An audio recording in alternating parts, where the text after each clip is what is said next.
Jezebel didn't need to sit on the throne. She already controlled the man sitting on it. And that is where this story starts becoming uncomfortable. Officially, Ahab ruled Israel. The crown belonged to him. The palace belonged to him. The army answered to him. The royal seal carried his name.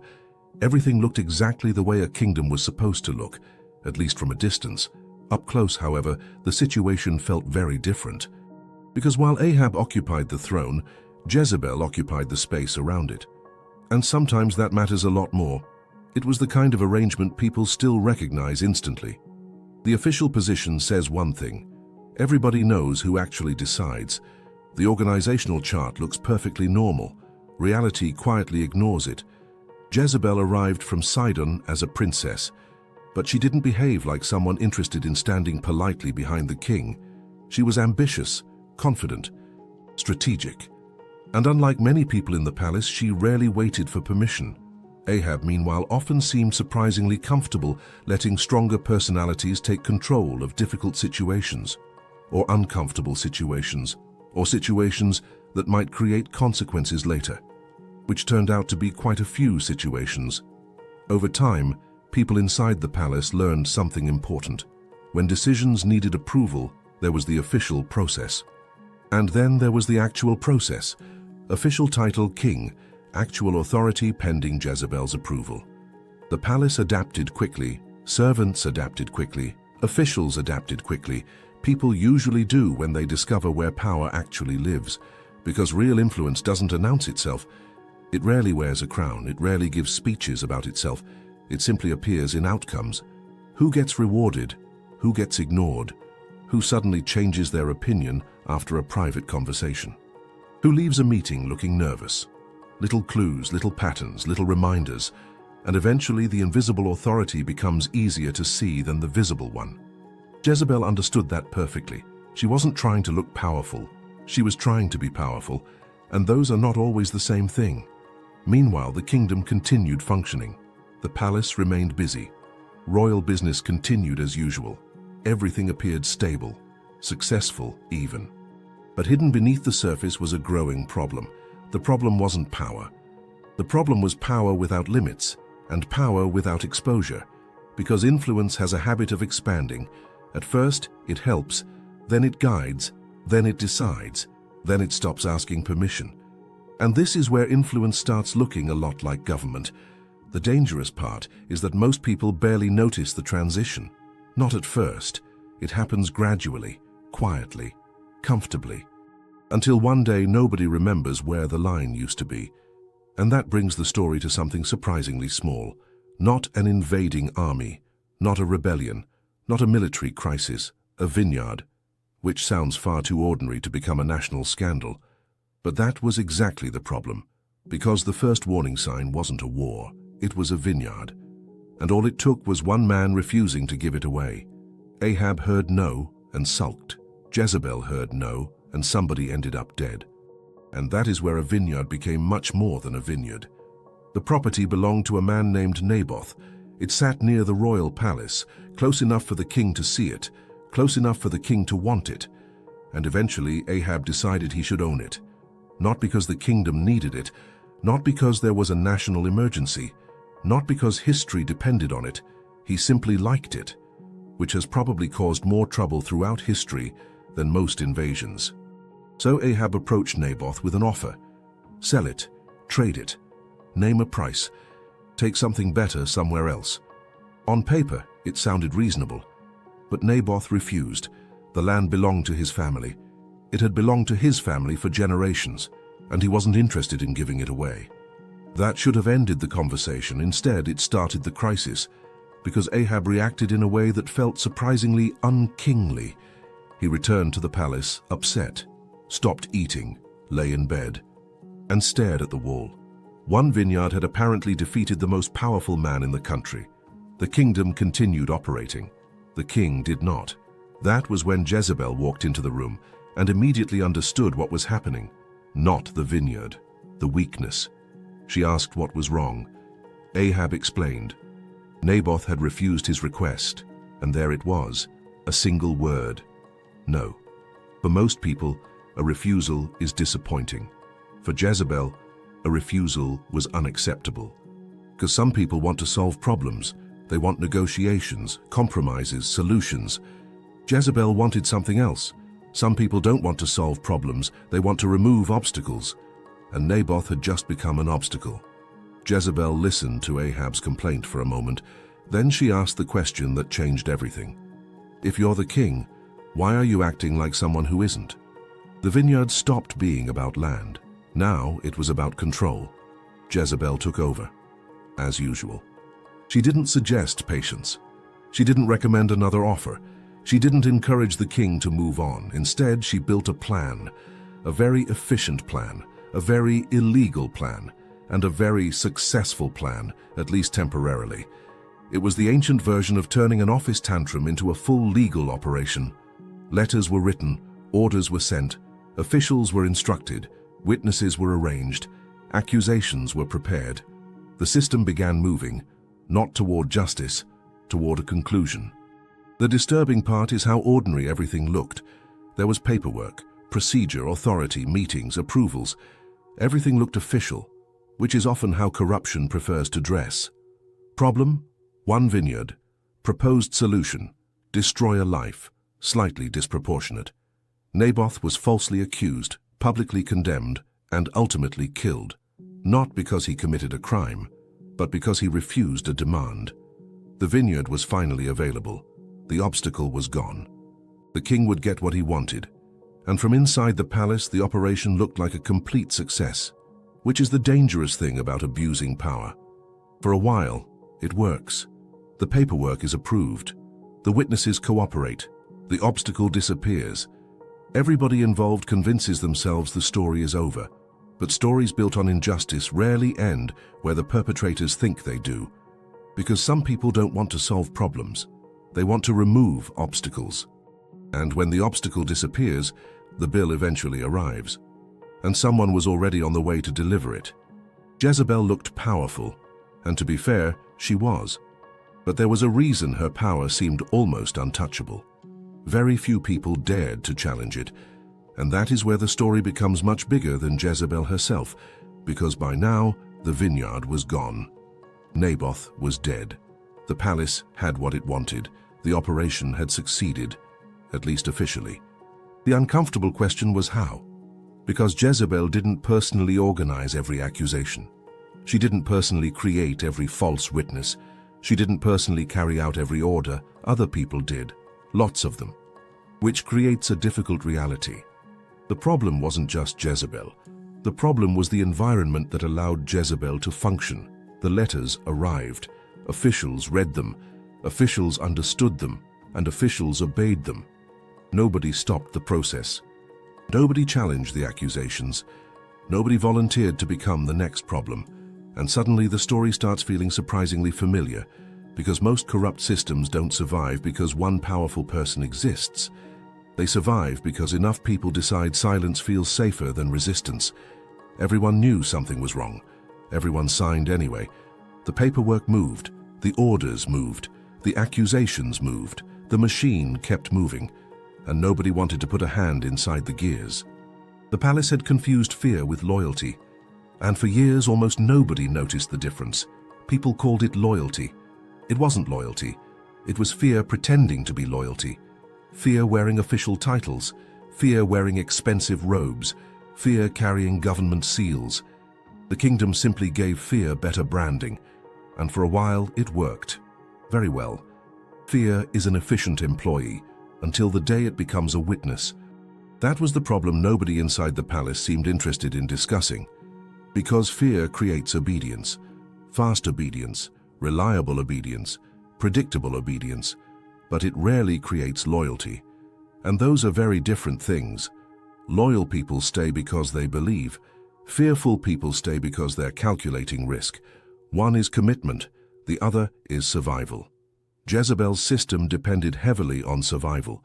People obeyed because the consequences of disobedience looked worse. Not because they admired her, not because they trusted her, not because they believed in her vision.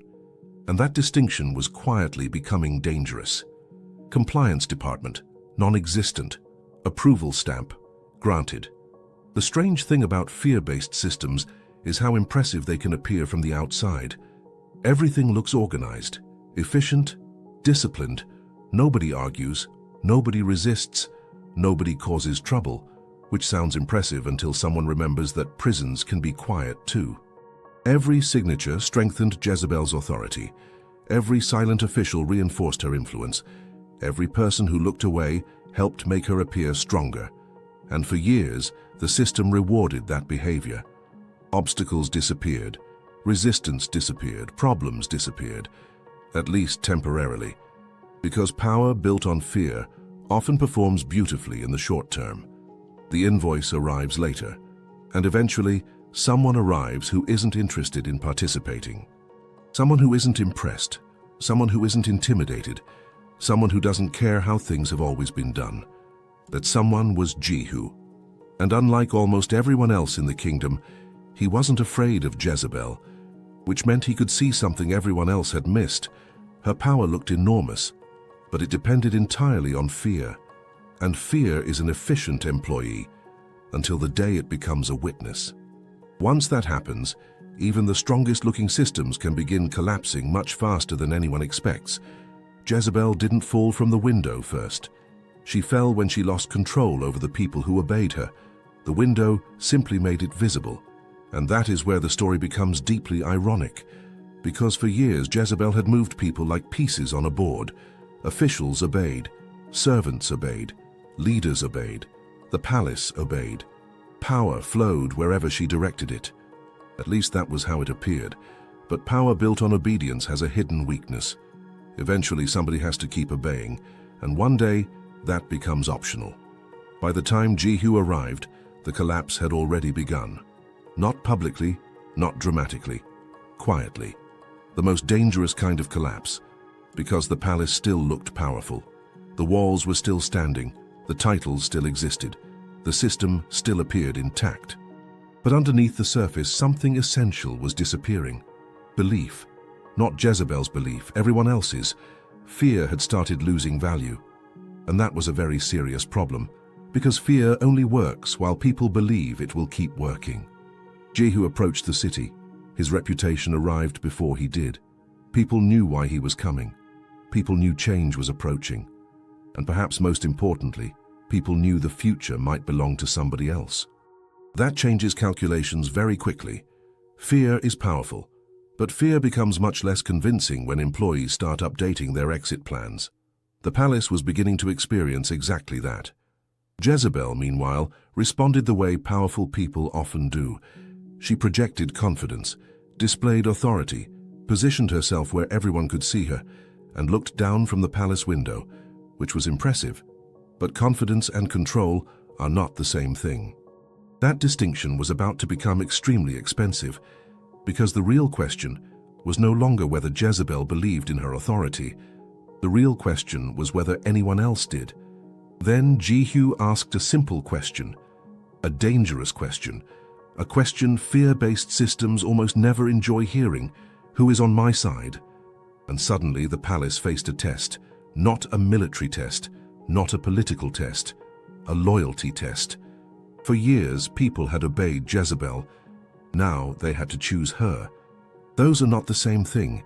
People who fear you obey. People who believe in you choose. And the palace was about to reveal which one it had been producing all along. Servants appeared at the window. Not to defend Jezebel, not to protect Jezebel, not to rescue Jezebel. They simply appeared. And that silence said everything. It was the ancient version of a toxic boss discovering nobody was loyal. Everyone had simply been waiting for an opportunity. The woman who spent years moving people like pieces on a board suddenly depended on pieces she no longer controlled. Authority remaining, decoration, team, updating resumes. The irony was impossible to miss. Jezebel had built a system that looked powerful because nobody challenged it. Now she needed genuine loyalty, and discovered almost none existed. Some falls begin when obedience stops pretending. That was the real collapse, not the window, not the impact, not the final moments. The collapse happened when fear stopped producing obedience. The rest was merely visible evidence. The servants looked at Jehu, looked at Jezebel, and made their decision. Because some falls begin when obedience stops pretending. And within moments, the most feared woman in the kingdom learned the lesson that fear-based leaders always learn eventually. Control survives only as long as someone agrees to surrender it. Jezebel lost everything, not because she lacked power, because she misunderstood it, and that is what makes her story surprisingly modern. Looking back, the pattern becomes easy to see. Influence became manipulation. Manipulation became corruption. Corruption became fear. Fear became obedience. Obedience became abandonment. And abandonment became collapse. The fall looked sudden. It wasn't. Most collapses never are. By the time people notice them, they've usually been happening for years. Jezebel spent much of her life building power.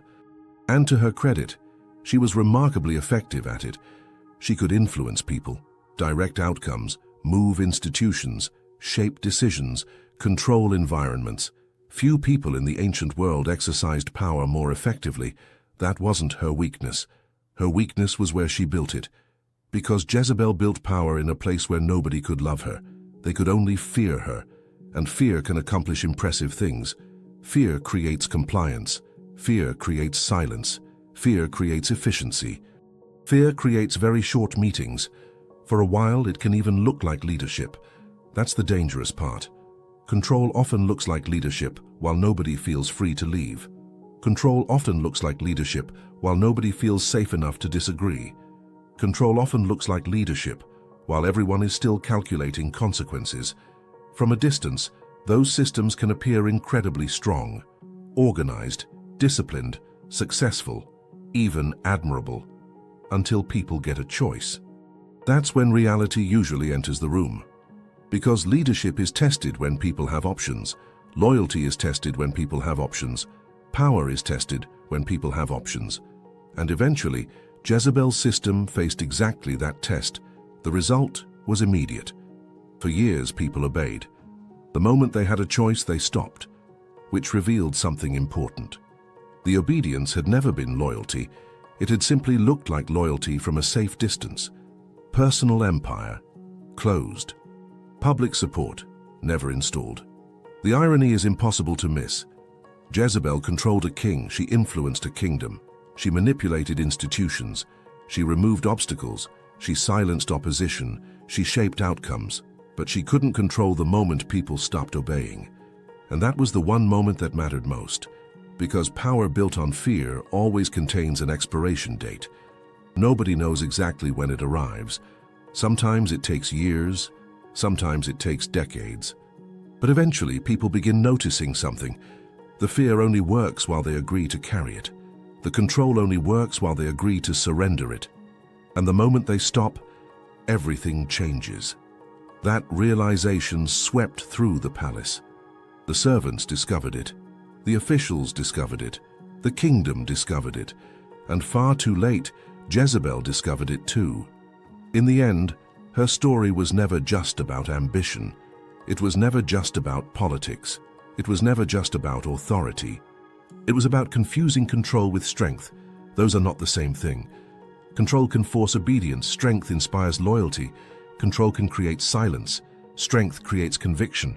Control can survive for years, sometimes generations. But eventually people get a choice. And that's where the difference becomes impossible to hide. Jezebel lost everything because power built on fear only lasts until people realize they can let go of it.